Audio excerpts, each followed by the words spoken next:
کیونکہ جو یہ 16 مہینے ہم نے دیکھا سپریم کورٹ کا رویہ، وہ ایک پارٹی کی جماعت کی طرف جو ہے وہ پورا جھکاؤ تھا انصاف کے ترازو کا. اور ہمیں بہت دفعہ اس کی جو ہے وہ سمیل آئی کہ یہ جو ہم خیالی ہے یہ ہر جگہ پریویل ہوتی ہے. تو وہ اس چیز پہ اشارتاً ان کا جو تھا وہ پوائنٹ تھا کہ یہ کوئی نئی کہانی 184(3) کے تحت اور کوئی سو موٹو اور پھر ہم خیال بینچ اور وہ اپنی مرضی کے من مرضی کے فیصلے جو ہیں وہ والی چیز نہ شروع ہو جائے. تو میرے خیال سے وہ اس طرف اشارتاً کہہ رہے تھے. باقی تو کوئی کانفلکٹ نہیں ہے within P M L N. لوگوں کی اپنی انڈیویجول رائے ہو سکتی ہے لیکن پارٹی لیول پہ میرے خیال سے کوئی تضاد نہیں پایا جاتا. ٹھیک ہے. سینیٹر کامران مرتضیٰ صاحب، سر آپ کس طرح دیکھ رہے ہیں نگران کابینہ میں جو آج نام سامنے آئے ہیں؟ معتبر، اچھے، قابل احترام نام لگ رہے ہیں، نان کانٹروورشل ہیں، اکثریت غیر سیاسی اس میں نظر آتی ہے. JJI کو قابل قبول ہے یہ نگران سیٹ اپ؟ دیکھیے، پارٹی تو اپنا موقف کسی سپوکس پرسن کے ذریعے دے گی. جہاں تک ناموں کا تعلق ہے، سارے نام اچھے ہوتے ہیں انلیس کہ کوئی کانٹریری اس کے ثابت ہو جائے. تو ان کا ٹیسٹ شروع ہو گیا ہے، امتحان ہے، اور ان کو اس امتحان میں جو ہے وہ کامیاب ہونا ہے. اور اگر کامیاب نہیں ہوں گے تو ظاہر ہے لوگ پھر ان کی طرف انگلیاں اٹھائیں گے. تو یہ سوچ کے سمجھ کے، کیونکہ اگر عہدہ ملتا ہے تو ایک طرف اگر عزت بڑھتی ہے تو اس کے ساتھ رسک بھی بڑھ جاتا ہے. رسک یہ ہوتا ہے کہ اگر آپ کو لوگوں کی توقعات پہ نہ پورا ہوتے ہیں تو لوگوں کی پھر جو ہے وہ ان نگاہوں کی تاب آپ نہیں لا سکتے جو آپ کے بارے میں سوچتے ہیں یا آپ نہیں سمجھتے. تو یہ سوچ کے کہ آگے چلیں اللہ کا نام لے کے، اور جب اللہ کا نام لے کے اور نیت ٹھیک رکھ کے معاملات چلے گی تو میرا خیال ہے کہ پھر نتائج بھی اچھے ہوں گے. میں انسانوں کو، سب انسانوں کو اچھا سمجھتا ہوں، معتبر سمجھتا ہوں. میں یہ نہیں سمجھتا جب تک اس کے کوئی کانٹریری ثابت نہ ہو جائے کہ وہ کوئی اچھے نام نہیں ہے. تو اللہ کرے کہ یہ اپنے سارے امتحان پہ پورا اترے. اور اس سیٹ اپ کو، ان ناموں کو سامنے رکھتے ہوئے آپ کیا سمجھتے ہیں کہ یہ ایسا نگران سیٹ اپ ہے کہ جو ایکسٹینشن حاصل کرنے یا ایکسٹینشن لینے کا روادار نہیں ہوگا، یا یہ اپنی ٹرم کے اندر، یا اگر کوئی ایکسٹینڈ ہو بھی جاتا ہے تو کم از کم جنوری فیبرری 2024 تک ہی جا سکتا ہے، اس سے مزید طول نہیں پکڑے گا یہ والا سیٹ اپ؟ دیکھیے، ایکسٹینشن اگر ہوئی تو یہ ملک کے لیے بہتر نہیں ہوگا. جتنے دن بھی 90 ڈیز سے اوپر جائیں گے یہ ڈیمیجنگ ہوں گے. اور یہ 90 ڈیز سے اوپر جانے والا رسک جو ہے یہ آپ ماضی میں ایک دفعہ دیکھ چکے ہیں. تو پھر اس میں کوشش کریے کہ 90 ڈیز اگر پورے اس میں معاملہ ٹھیک ہو سکتے تو پھر زیادہ سے زیادہ 10-20 دن اور اس میں شامل کر لیں. وہ جو اسٹیچوٹری ڈی لمیٹیشن والا، حالانکہ ہم آتے ہیں اس میں ڈی لمیٹیشن پہ بھی سینسس کی رپورٹ جو نوٹیفائی ہوئی ہے، بلکہ چیلنج بھی ہو گئی ہے سپریم کورٹ میں کل. ہاں، تو وہ جو نوٹیفائی ہوئی ہے، نن نوٹیفائی ہوتی تو زیادہ بہتر ہوتا. اس میں بلوچستان کی آبادی کم کر دی گئی ہے اور بہت سارے مسائل ہیں. اور ہم جان بوجھ کے بعد معاملات میں لیٹیگیشن شروع نہیں کر رہے کہ خدا نخواستہ اس وجہ سے الیکشن کے اوپر اثر نہ پڑ جائے. اسٹل ڈیبیٹ کر رہے ہیں، رائٹ ہم ریزرو رکھتے ہیں کہ اگر اس ڈیبیٹ کا نتیجہ جو ہے نا وہ اس بات پہ آیا کہ اس کو چیلنج کرنا ہے تو چیلنج کر بھی لیں گے. مگر ہم ابھی تک جان بوجھ کے اس حوالے سے رکے ہوئے ہیں. تو الیکشن کی ڈیٹ دینا، شیڈول دینا، یہ کام ہے الیکشن کمیشن کا. نگرانوں کا اس سے کوئی تعلق نہیں ہے. سبجیکٹ ٹو کانسٹیٹیوشن انہوں نے جو ہے نا اس کے لیے اپنا شیڈول دینا ہے، یہ ان کے اوپر لازم ہے. اور ایک بات اور، جو اسٹیچوٹری پیریڈ ہے ڈی لمیٹیشن کے لیے، فرض کریے کہ یہ جو سینسس کی جو نوٹیفائی ہوئی ہے سی سی آئی سے، اگر یہ انٹیکٹ رہتی بھی ہے تو ڈی لمیٹیشن کی پیریڈ کو کرٹیل کیا جا سکتا ہے. اس میں جو اسٹیچوٹری پیریڈ ہے اس میں آرڈیننس لا کے اس کو کرٹیل کیا جا سکتا ہے. فرض کریے کہ کسی مقصد کے لیے اگر 30 دن ہے کہ 30 دن اس کے لیے جو ہے نا آبجیکشنز فائل کرنے کے لیے، تو اس کو جو ہے نا وہ آپ فار دی ٹائم بینگ یا ایک دفعہ کے لیے جو ہے نا اس کو 15 ڈیز میں جو ہے نا کنورٹ کر سکتے ہیں اسپیشل سرکمسٹانسز میں. اور ان کو پھر دن رات کام کر کے اس معاملے کو ٹھیک کرنا چاہیے. اسی طرح سے باقی جو ان کو وہ کرنا ہے، مگر معاملات کو یہ 90 ڈیز کے اندر لے کے آئیں. بھلے جو ہے نا باقی معاملات کو آرڈیننس کے لیے ون ٹائم جو ہے نا آرڈیننس کے ذریعے ون ٹائم جو ہے نا اس کے پیریڈ کرٹیل کرتے ہوئے چلیں، اور پھر ہیئرنگ اگر ان کو کرنی پڑ بھی جائے تو بھلے رات تک بیٹھیں، دیر لیٹ نائٹ تک بیٹھیں اور لوگوں کو رائٹ آف ہیئرنگ دیں اور اس معاملے کو ختم کریں. ٹھیک ہے، بالکل ٹھیک ہے. عامر صاحب آپ کا موقف کیا ہے؟ نگران کابینہ جو سامنے آئی ہے، جن کے نام سامنے آئے ہیں، اچھے نام ہیں، قابل احترام نام ہیں، زیادہ تر غیر سیاسی نام ہیں، اپنی فیلڈ کے پروفیشنل نام ہیں. کس طرح ان ناموں کو دیکھتے ہوئے آپ پرفارمنس اسیس کر سکیں گے؟ غریدہ صاحبہ آپ نے جواب تو آپ نے خود ہی دے دیا، سارے مطلب ایڈجیکٹیوز لگا دیے کہ انڈیپینڈنٹ بھی ہیں اور پروفیشنل بھی ہیں ماشاءاللہ. میرے پاس بات کرنے کی جگہ نہیں، یہ رائے میری ہے، یہ رائے میری ہے، آپ کی اپنی رائے میں جاننا چاہ رہی ہوں اس حوالے سے. تو میں نے وہی عرض کیا کہ بھئی آپ نے سوال میں جواب بھی دے دیا نا، تو میں آپ سے متفق ہوں اس بات سے آپ کی ٹھیک کہ جو آغاز ہوا تھا مطلب نگراں وزیر اعظم کا، بہترین نام سامنے آیا تھا، غیر متنازع نام سامنے آیا تھا. اور اس کی آپ دیکھیں کہ جو رد عمل جو آیا پولیٹیکل فورسز کی طرف سے، میڈیا کی جانب سے، وہ اوور ویلمنگ جو تھا وہ تعریف کا تھا. اسی طرح جو کیبنٹ کے نام آئے، کیبنٹ ممبرز کے، پہلے بھی آفیشیل نوٹیفیکیشن کا ہمیں انتظار ہے اور اس میں بھی جانے مانے نام ہیں. مطلب ہے جیسے میں بھی پڑھا ہوں سرفراز بگٹی صاحب کا، مرتضی لنگی صاحب، وہ تو خیر ہمارے کولیگ بھی رہے ہیں، دوست بھی ہیں. تو اچھی بات ہے اس طرح کے لوگ آئے and let's hope them well, wish them best of luck کہ وہ جو ہیں ان کے ذمہ داری جو ڈالی جا رہی ہے اس کو صحیح طرح سے ادا کریں. اور کہیں وہ حکومت پنجاب جس طرح کی نگراں حکومت ہے کہ جو متنازع ہو گئی ہے اپنی بعض وجوہات کی بنا پر، یا ماضی میں ہماری کے پی کی حکومت کے وزراء جن سے استعفے لے لیے گئے، اس طرح کی حرکتوں سے دور رہیں. لیکن میں سمجھتا ہوں کہ جتنے قداور شخصیات اس میں ہیں زیادہ تر وہ ان چیزوں سے دور ہی ہوں گی. اور تو لیٹس ہوپ دیم مطلب بیسٹ آف لک. ایک تو یہ بات ہو گئی.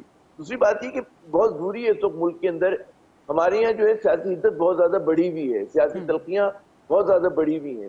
تو ایسے اقدامات کی ضرورت ہے کہ جس سے وہ ٹیمپریچر جو وہ کم ہو. اچھا، اس کو کم کرنے کا طریقہ یہ، اگر دیکھیں نا جو پہلے نون لیگ نے کی طرف سے نام آیا تھا اسحاق ڈار کا، اس طرح کی کوئی شخصیت اگر آ جاتی تو ظاہر ہے کہ آپ دیکھتے ہیں کہ چیزیں سیٹل ڈاؤن نہیں ہوتی. تو یہ میرے خیال میں جس نے بھی یہ فیصلہ کیا، ہماری سیاسی قیادت نے، اسٹیبلشمنٹ نے، اسٹیبلشمنٹ کو لوگ جو ہے ذمہ دار ٹھہرا رہے ہیں، تو اسٹیبلشمنٹ نے ایک بڑا بہتر فیصلہ کیا جس کی تائید جو ہے ہماری مین اسٹریم پولیٹیکل پارٹیز نے کی. اس کے نتیجے میں آپ دیکھیں کہ اتنا شور بالکل نہیں مچا. صرف مینگل صاحب کو ذرا سی تشویش تھی، ہمارے لبرل میڈیا کو تھوڑا سا ناراضگی ہے، انہوں نے کہا مضمون میں نے پڑھا کہ لوگوں کی تشویش کیا ہے، لیکن اکثریت جو ہے وہ خوش ہے اس معاملے پہ. اور بڑا ضروری ہو گیا یہ غریدہ کہ اس ملک میں جتنی حدت بڑھ گئی ہے اس کو کم کیا جائے. اور اس میں ان لوگوں کا بڑا کلیدی کردار ہے کہ ایک تو وکٹمائزیشن نہ ہو، ایسے اقدامات نہ ہو کہ جس سے لوگ ان پہ انگلیاں اٹھائیں، اور ظاہر ہے کہ الیکشن جو ہے وہ اپنی آئینی مدت میں ہوں، اس سے اچھی کوئی بات نہیں. لیکن لوگ تیار ہی ہیں 2-3 مہینے کی دیری کے لیے. تو پورا ایک وہ ہے نا کہ ایک شور مچا ہوا ہے کہ جناب بعض لوگ کہہ رہے ہیں کہ جی کہیں بہت زیادہ غیر معینہ مدت تک کے لیے نہ ہو جائے. دیکھیں ہماری میجر پولیٹیکل پارٹیز ہیں وہ بھی تیار ہیں کہ 1.5-2 ماہ کی دیر ہو سکتی ہے، اس سے زیادہ کی نہیں. تو اس سے زیادہ کی اگر نہیں ہوتی ہے، لوگوں نے فیبرری کی ایسٹیمیٹ کیا ہوا ہے، مارچ کا کیا ہوا ہے، اس وقت تک اگر ہو جاتے ہیں تو ویل اینڈ گڈ. جی اچھا، مارچ میں تو ویسے بھی سینٹ کے آدھے الیکشن ہونے ہیں، تو اس سے پہلے قومی اسمبلی جو ہے وہ وجود میں ہونی چاہیے. ذرا اس پہ تبصرہ فرما دیجئے گا. مسلم لیگ نون کے اندر جو ایک کنفیوژن، ہمیشہ کی کنفیوژن لگتا ہے کہ یہ نون لیگ کا خاصہ ہے. ایک رہنما کچھ اور کہتا ہے، دوسرا رہنما اس کے اگینسٹ بیان دیتا ہے، تیسرا کہ کوئی نئی بات کر دیتا ہے. اب نواز شریف کی واپسی اور الیکشن کے حوالے سے نون لیگ کا بیانیہ کیا ہے، نون لیگ کی سوچ کیا ہے؟ ووٹرز کو بھی وہ پنجابی میں کہتے ہیں نا، گھمن گھیری میں ڈال رکھا ہوا ہے کہ کب آ رہے ہیں، قائد آ رہے ہیں، نہیں آ رہے ہیں، ان کے الیکشن کے لیے نون لیگ کب تیار ہے. اس پہ ذرا آپ کا انالیسس چاہیے عامر سیاض صاحب. دیکھیں انالیسس کیا، میری جو 2-3 نون لیگ کے دوستوں سے بات ہوئی بڑے سینئر لیول کے، انہوں نے کہا کہ جی اصل جو حقیقی تاریخ ہے واپسی کی اس کا علم نواز شریف صاحب کو ہوگا، شہباز صاحب کو ہوگا، ظاہر ہے کہ مریم اور ڈار صاحب کو ہو سکتا ہے، ایک آدھ کو اور ہوگا. اس کے علاوہ مطلب باقی آپ اس کو اسپیکولیشن لیں. اچھا، اس میں وہ جو ایک دیکھ رہے ہیں نا کہ جی پہلا جو ریڈ لائن ہے کہ بندیال صاحب جو ہے وہ ریٹائر ہوں، تو سمجھتے ہیں کہ اگر بندیال صاحب ریٹائر ہو جاتے ہیں اور قاضی صاحب آ جائیں گے تو غالباً جو ہے قانون کا معیار بدل جائے گا اور نواز شریف صاحب کے لیے آسانیاں ہوں گی. پھر رسک جو ہے وہ کلوز ٹو زیرو ہو جائے گا، رائٹ؟ یہ وہ دعویٰ کر رہے ہیں. لیکن دیکھیں دنیا میں غریدہ سمجھ میں میرے نہیں آتا کہ لوگوں کے آنے جانے سے سپریم کورٹ بڑا مقدس ادارہ ہے. یہ نہیں ہو سکتا کہ اے چلا جائے، بی آ جائے تو اس کے بعد جو ہے قانون کے پیمانے بدل جاتے ہیں. اصولی طور پہ نہیں بدلنے چاہیے. تو مجھے میں سمجھتا ہوں کہ جو قانون ہوگا قانون کے مطابق ہی کام قاضی صاحب بھی کریں گے اور بندیال صاحب نے بھی اب تک کیا. ہمارے لیے سپریم کورٹ بہت محترم ہے، تو یہ ایک تو ان کی تعدیل دے رہے ہیں. دوسرا وہ کہہ رہے ہیں کہ جی